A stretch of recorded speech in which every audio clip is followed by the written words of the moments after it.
On December 21, 2020, just days before Christmas, a 911 call came from a home in California City, California. The caller was Trezell West. He told police that 2 of his adopted sons had disappeared. Orrin West was 4 years old, Orson West was 3. According to Trezell, the boys had been playing in the backyard.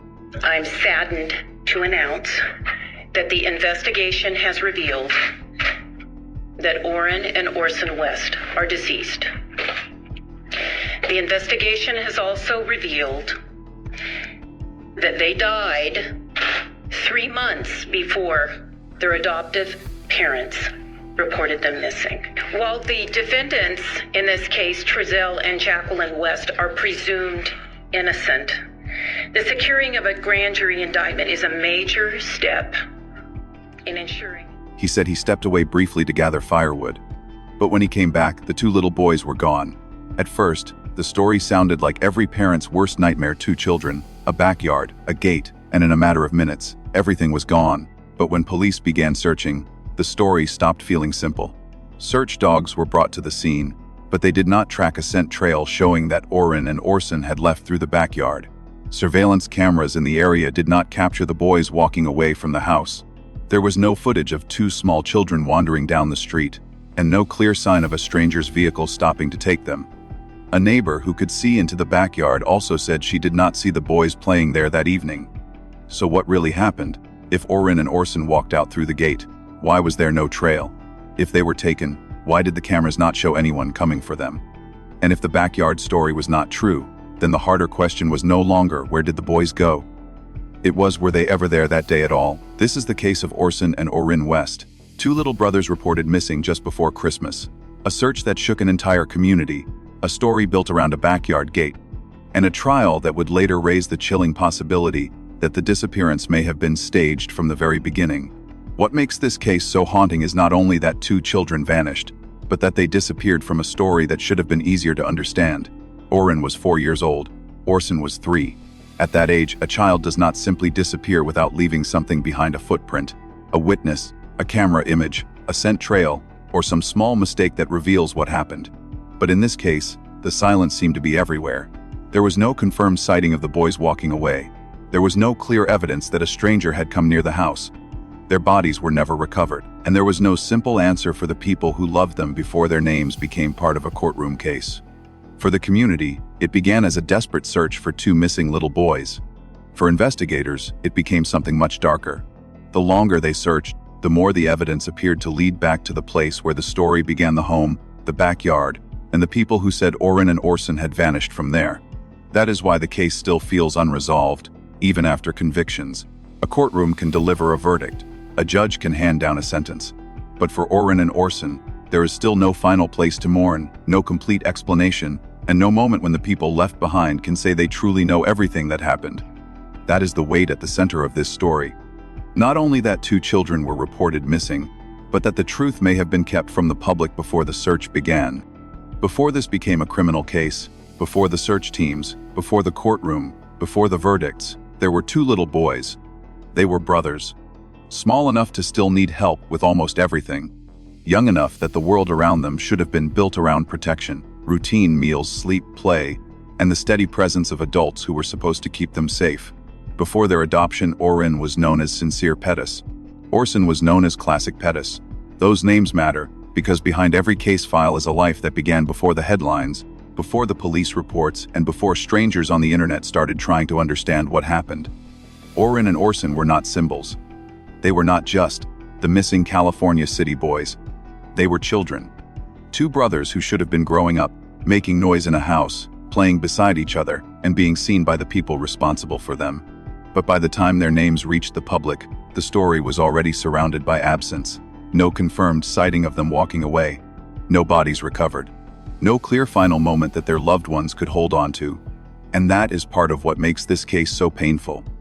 Because when very young children disappear, the question is not only what happened to them. The question is who failed them before anyone even knew they were gone. To understand the investigation, there is only a small amount of background that matters. Before December 21, Trezell and Jacqueline West were the adoptive parents of Orrin and Orson. Inside the family home, there were 6 children in total: 2 biological children and 4 adopted children, including the 2 little boys at the center of this case. The family had previously lived in Bakersfield, California, but in 2020 they moved to California City, a desert community about 70 miles away. That move would become important later, because after Orrin and Orson were reported missing from the California City home, investigators had to answer a basic question before they could answer anything else. Were the boys actually living there? Had neighbors seen them?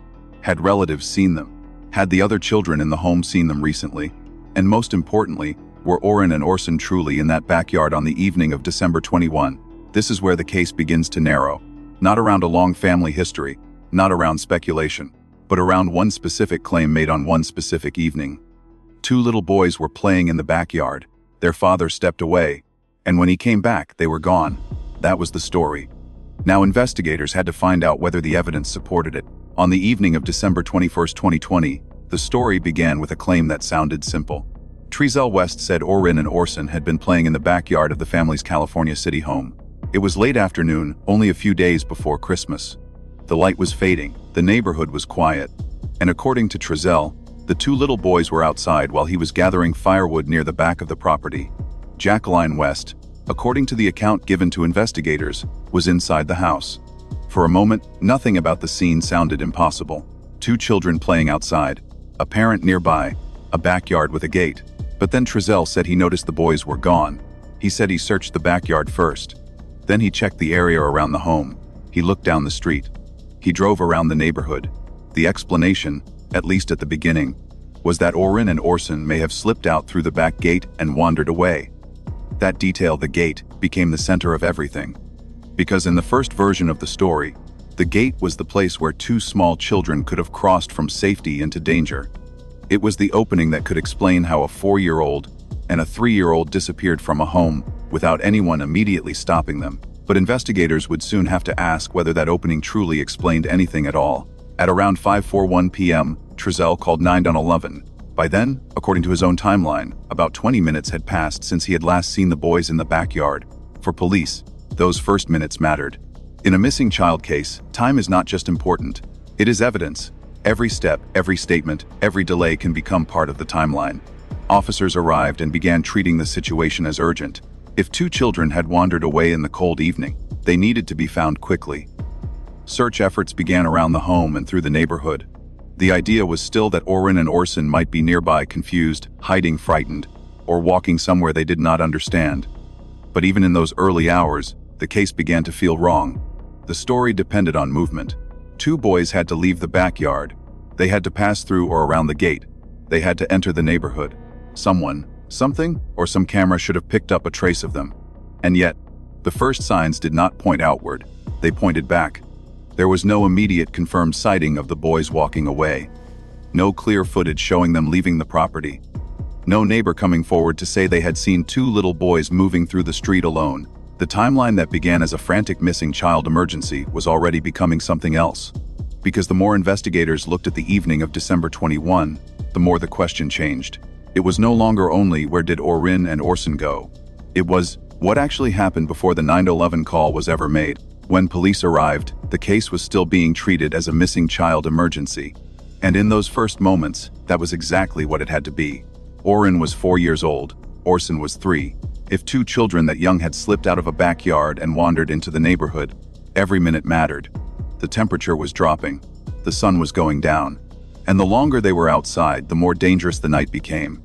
Officers began searching the area around the home. They checked the backyard. They checked the street. They moved through the neighborhood, looking for any sign of two small boys who might have wandered away confused, frightened, or unable to find their way back. Neighbors were alerted. Search efforts expanded. People in the community began looking, calling out the boys' names, scanning empty lots, roadsides, yards, and dark corners where a child might hide. At that point, everyone was still working from the same basic assumption. Orrin and Orson had been there. They had gone missing from the backyard. They had to be somewhere nearby. But almost immediately, the search began running into a problem. There was no clear trail. No confirmed sighting of the boys walking down the street. No neighbor who could say they had seen two small children leave the property. No immediate piece of evidence showing the boys had moved from the backyard into the neighborhood. Then search dogs were brought in. In many missing child cases, a scent trail can give investigators direction. It can show where a child walked, where they turned, where they may have crossed a road, or whether they moved toward another property. But in this case, the dogs did not give investigators the answer they were looking for. They did not track a clear scent trail showing Orrin and Orson leaving through the backyard gate and moving into the surrounding area. That mattered, because the story being told depended on movement. For Trezell's account to be true, two very young children had to leave the backyard, pass through or around the gate, enter the neighborhood, and disappear without being seen. But the early search did not support that path. The absence of a trail did not, by itself, solve the case. It did not prove what happened to Orrin and Orson, but it did something important. It weakened the simplest explanation. If the boys had walked away, where were the signs of them walking? If they had gone through the gate, why did the dogs not follow them out? If they had entered the neighborhood, why did no one see them? Outside the house, people were still searching for two missing children. But inside the investigation, the focus was beginning to shift. The question was no longer only how far Orrin and Orson could have gone. It was whether they had ever left the backyard at all. And from that moment forward, the search for two little boys became a search for the truth behind the story that had started it. The first crack in the backyard story came from what investigators did not find. If Orrin and Orson had slipped out through the back gate, there should have been some sign of movement away from the house. Two very young children do not vanish cleanly. They wander, they pause, they leave a path behind them, even if that path is small. That is why the search dogs mattered. When the dogs were brought to the area, investigators were looking for direction.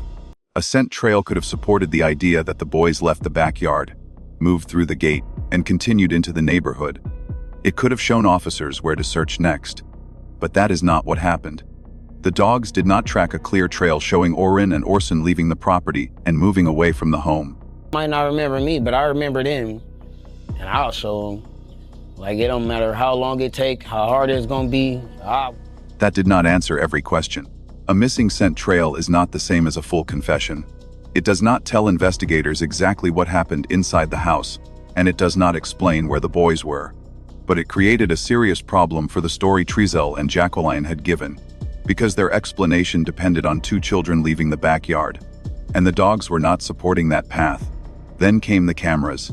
Investigators reviewed surveillance footage from the surrounding area, looking for anything that could place the boys outside the home. If Orrin and Orson had walked away, maybe a camera caught them at the edge of the street.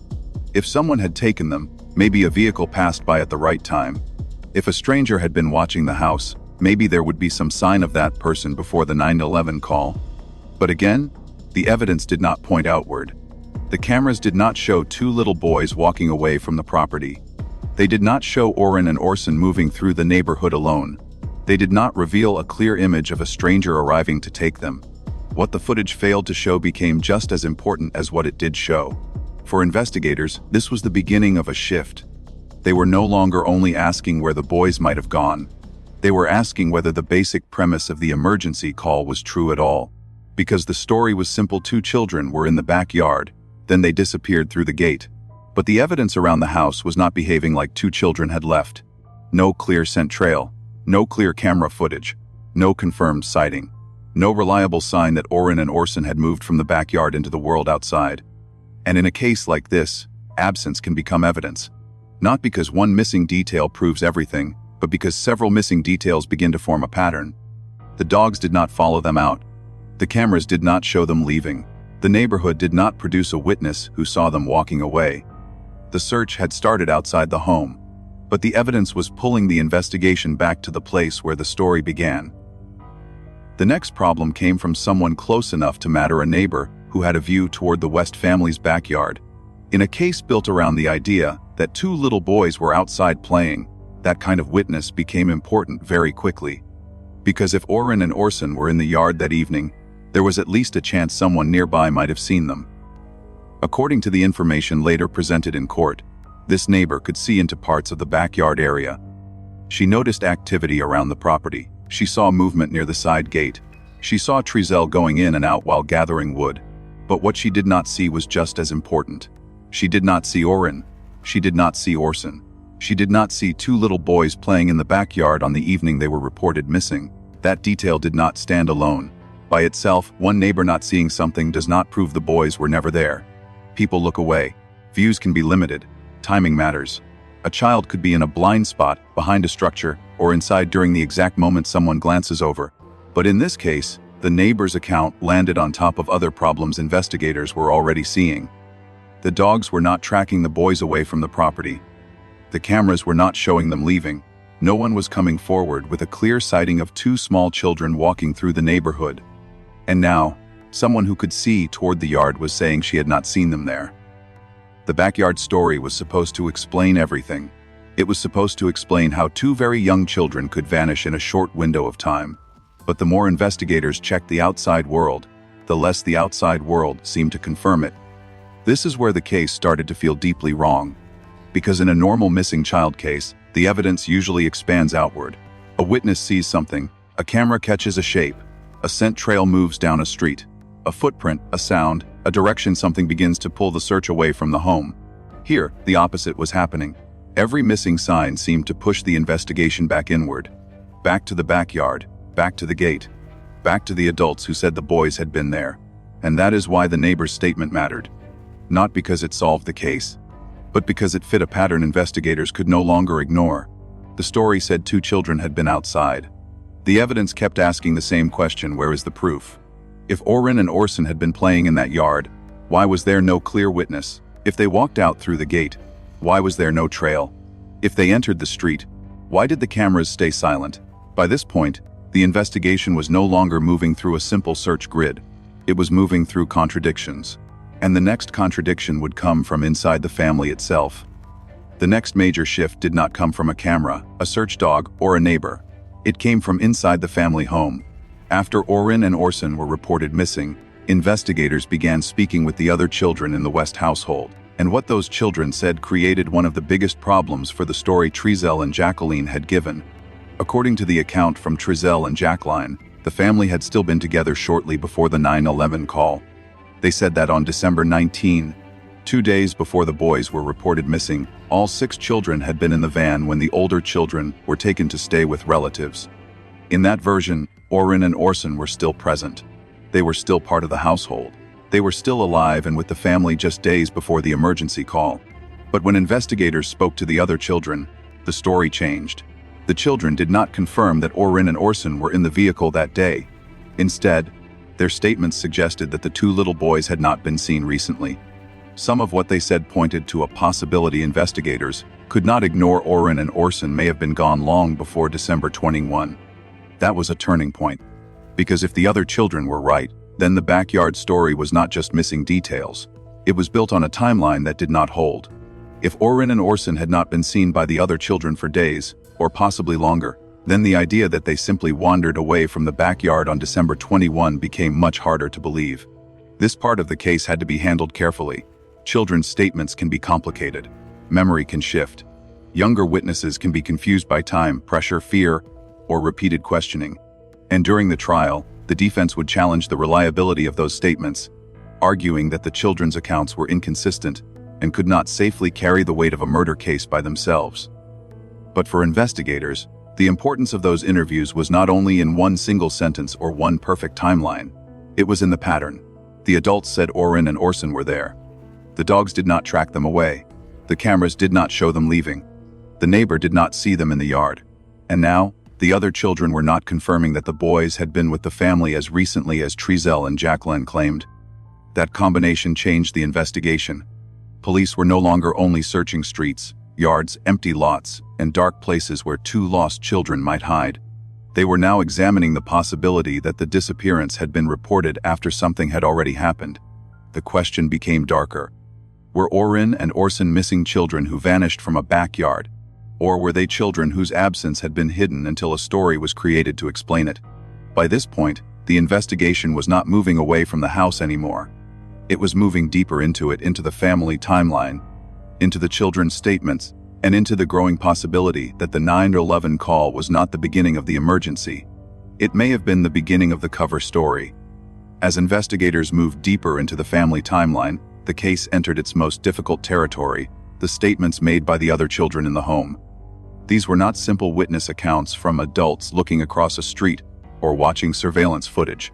These were children describing pieces of life inside the household, and some of what they described was disturbing.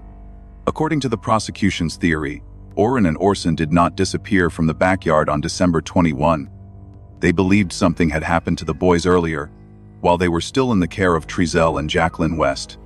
And part of that theory was built around what the other children said they had seen, heard, or been told. One of the most serious statements involved Orrin. According to information later presented in court, one of the older children described an incident involving Orrin before the family reported the boys missing. The details were painful, and they became part of the prosecution's argument that Orrin had died before the 911 call was ever made. But this is where the story has to slow down, because this part of the case was not built on a clean video, a recovered body, or a single piece of physical evidence that explained everything. It involved children trying to describe events, timeframes, and memories under enormous pressure. Their statements changed in some ways over time. Some details were inconsistent. The defense focused heavily on that, arguing that the children had been questioned repeatedly, exposed to outside information, and could have been influenced by the way the investigation unfolded. That mattered. In a courtroom, emotion is not enough. A terrible allegation still has to be tested. A child's statement still has to be weighed. And when there is no body, no exact date of death, and no final physical scene, every inconsistency becomes something the defense can use. But the prosecution's argument was not that every child remembered every detail perfectly. Their argument was that the larger pattern still pointed in one direction. The boys were reported missing from a backyard, but the evidence did not show them leaving. The dogs did not track them out. The cameras did not capture them walking away. The neighbor did not see them playing outside. The other children did not support the claim that Orrin and Orson had been present with the family right before the 911 call. And then came the statement suggesting that something may have happened before December 21. For investigators, that changed the meaning of the entire search. They were no longer just trying to find two children who might have wandered away. They were trying to determine whether the public had been searching for two boys who were already gone. That is the part of this case that is hardest to sit with. Because while the community was walking streets, checking yards, and calling the boys' names into the dark, investigators were beginning to face a different possibility: the search may have started too late. Not by minutes, not by hours, possibly by weeks. And if that was true, then the 911 call was not a moment of panic from a parent who had just lost sight of his children. It was something more deliberate. It was a story told after the truth had already been concealed. By this point, investigators were no longer focused only on what happened on December 21. They were trying to answer a question that was even more basic. When was the last time someone outside the immediate household had actually seen Orrin and Orson alive? That question mattered because the backyard story depended on one major assumption. It depended on the idea that both boys were still present in the home, still living there, and still part of the family's daily life right up until the evening they were reported missing. But as investigators spoke with relatives and people connected to the family, that assumption became harder to hold on to. Some relatives said they had not clearly seen the boys for a significant period of time before the 911 call. There were visits where the older children were seen, but Orrin and Orson were not. There were explanations that the boys were asleep, or in the back of a vehicle, or simply not brought into view. At first, those moments may not have seemed alarming. Families are busy. Children nap. Visits can be quick. People do not always question what they are told in the moment. But after the boys were reported missing, those old moments took on a different meaning. Because now, investigators were looking backward through every missed sighting. Every time someone expected to see the boys but did not. Every visit where their absence was explained away. Every moment where an adult accepted a reason without realizing it might later become part of a timeline. This did not prove exactly what happened to Orrin and Orson. It did not give investigators a body, a date, or a final scene.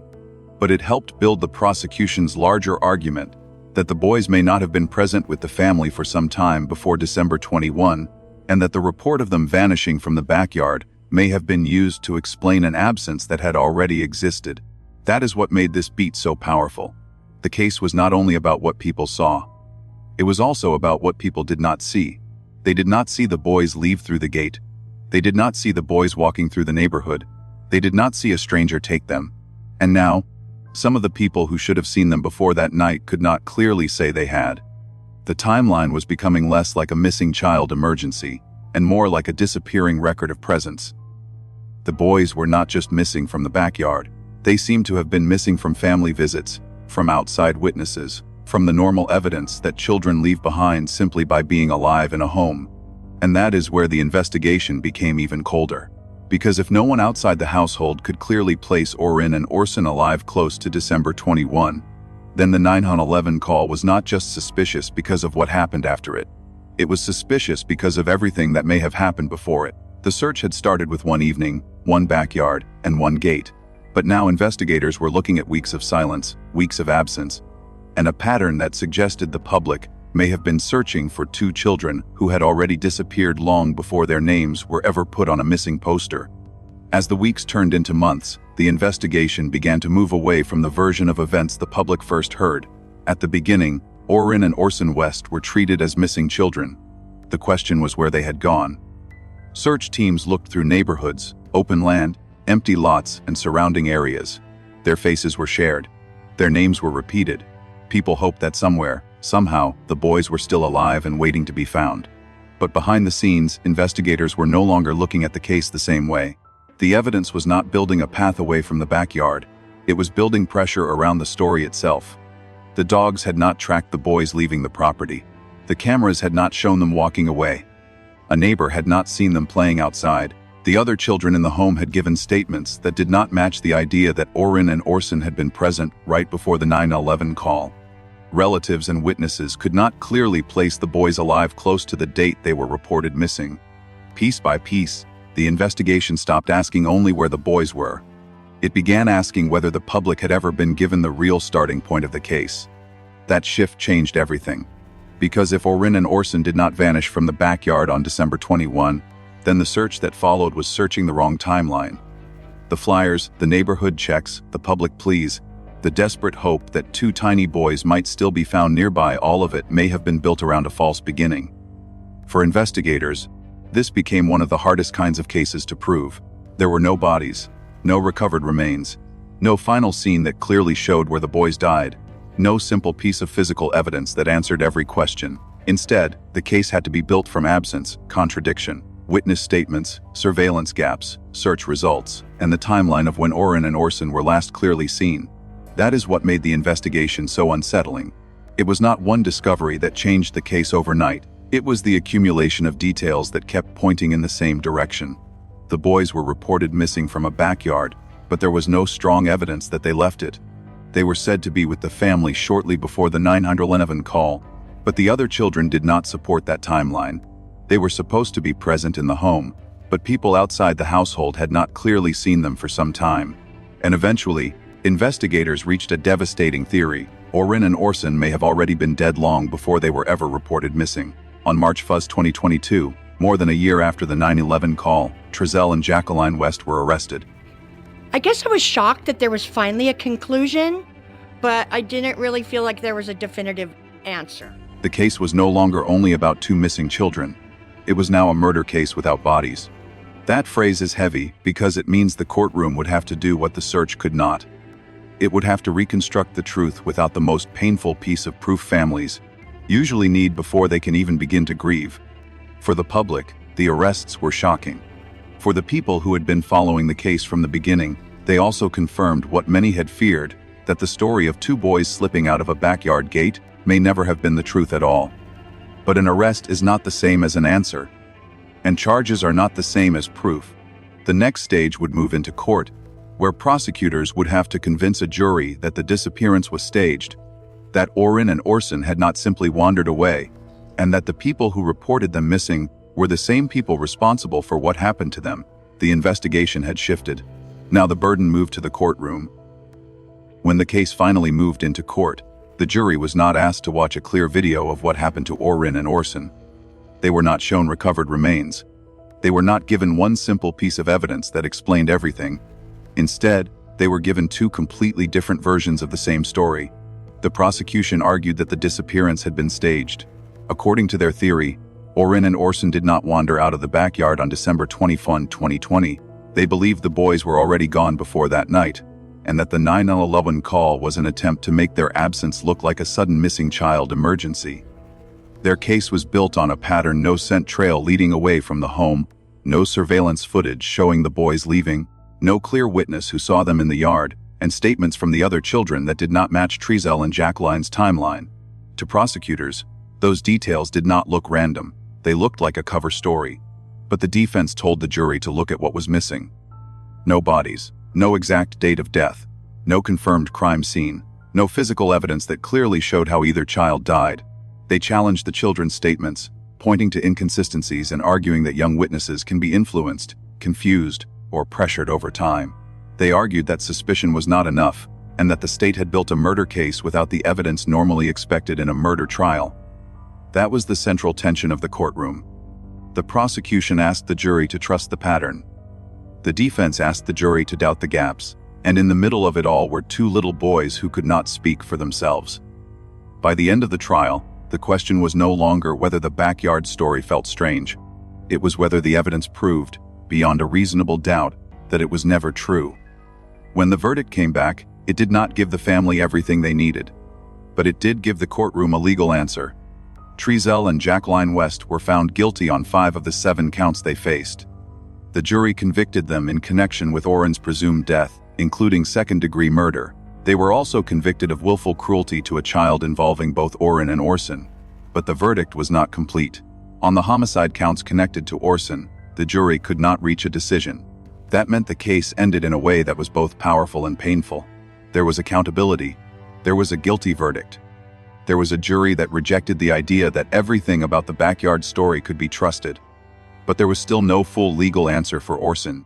No body had been found. No final location had been revealed. No complete explanation had been given for what happened to either boy. And for the people who loved them, that mattered. Because a verdict can tell the public what a jury believed the evidence proved. It can tell the court who is legally responsible. It can turn years of suspicion into an official judgment. But it cannot bring 2 children home. It cannot show their family where they are. It cannot recover the missing pieces that still haunt the case. In the courtroom, the prosecution had argued that the disappearance was staged. The jury's verdict showed that they accepted a major part of that argument, especially as it related to Orrin. But the hung counts involving Orson left a wound in the case that still feels open. Legally, the Wests were no longer just the parents who reported 2 children missing. They were convicted defendants. But emotionally, the case remained unfinished. Because the final question was still there, sitting underneath every count, every verdict form, and every headline. Where are Orrin and Orson? And why did 2 little boys have to disappear before the truth was ever taken seriously? After the verdict, the case moved to sentencing. Trezell and Jacqueline West were sentenced to prison for the murder conviction connected to Orrin, with additional punishment connected to the child cruelty convictions. In court, the legal language was formal. Counts, terms, sentences, consecutive time, concurrent time. But outside the courtroom, the pain was much simpler. Orrin and Orson were still gone. Their bodies had never been recovered. And no sentence could give their loved ones the one thing they still needed most, the truth of where the boys were. Years later, the case returned to the appeals court. The court did not throw out the core murder conviction. It upheld the central finding connected to Orrin's death. But it also found that part of the sentencing structure had to be corrected. Because some of the convictions were based on the same underlying conduct. That meant the case had to go back for resentencing. Not because the boys had been found, not because the story had changed, but because the court had to decide how the punishment should legally be applied. And that is what makes this ending so heavy. The law kept moving, the paperwork kept changing, but Orrin and Orson were still missing.